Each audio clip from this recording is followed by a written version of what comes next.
Rebel star Prabhas ఇప్పటికే north ఇండియాలో జెండా పాతి ఖాన్స్ కి కూడా అందని రికార్డ్స్ ని క్రియేట్ చేస్తున్నాడు.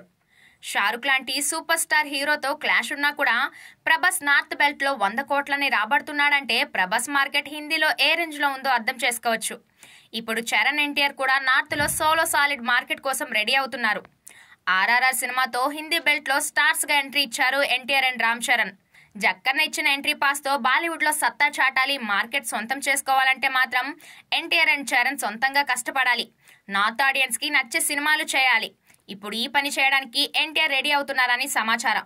ఎన్టీఆర్ ఇప్పటికే హృతిక్ రోషన్ తో వార్ 2 సినిమాలో నటిస్తున్నాడు.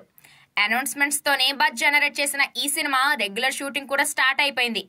దేవరా షూటింగ్ కంప్లీట్ అయిపోతే ఎన్టీఆర్ వార్ 2 షూటింగ్ లో జాయిన్ అయిపోతాడు.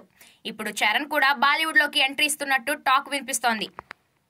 ఇండియన్ సినిమాలో ఫ్రాంచైజీలు పెద్దగా ప్రేక్షకులను అలరించవు అనే మాటని పూర్తిగా చెరిపివేస్తూ Indian fast and furious range లో పేరు తెచ్చుకుంది ధూమ్ సిరీస్. ఇప్పటికే 3 పార్ట్స్ వచ్చిన ఈ ఫ్రాంచైజ్ నుంచి లేటెస్ట్ గా ధూమ్ 4 సినిమాని అనౌన్స్ చేసే ఆలోచనలో ఉన్నారు మేకర్స్. చాలా రోజులుగా ఈ విషయంపై బాలీవుడ్ లో వార్తలు వినిపిస్తూనే ఉన్నాయి. కానీ ధూమ్ 4 అఫీషియల్ అనౌన్స్మెంట్స్ మాత్రం రాలేదు. లేటెస్ట్ గా అందుకున్న ఇన్ఫర్మేషన్ ప్రకారం ధూమ్ 4 సినిమాలో షారుఖ్ ఖాన్ తో పాటు రామ్ చరణ్ కూడా నటించనున్నాడని ప్రచారం జరుగుతోంది. అయితే చరణ్ ఇప్పుడు గేమ్ చేంజర్ సినిమా చేస్తున్నాడు. ఇది అవ్వగానే బుచ్చిబాబుతో RC16 స్టార్ట్ చేయనున్నాడు.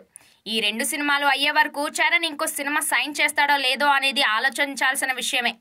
ఒకవేళ నిజంగానే చరణ్ ధూమ్ 4లో అడుగు పెడితే మాత్రం రచ్చ మామూలుగా ఉండదు. ఇప్పటికే దేవరా గేమ్ చేంజర్ సినిమాలు పాన్ ఇండియా మార్కెట్ ని టార్గెట్ చేస్తూ 2024లో రిలీజ్ అవ్వడానికి రెడీ అవుతున్నాయి. ఇవి కూడా నార్త్ లో సూపర్ హిట్స్ గా నిలిస్తే అటు వార్ 2తో ఎన్టీఆర్, ఇటు ధూమ్ 4తో రామ్ చరణ్ తేజ్ బాలీవుడ్ హీరోలతో పోటీ పడడం గ్యారంటీ. మరి ఈ ఇద్దరి దండయాత్రని బాలీవుడ్ ఎలా తట్టుకుంటుందో చూడాలి.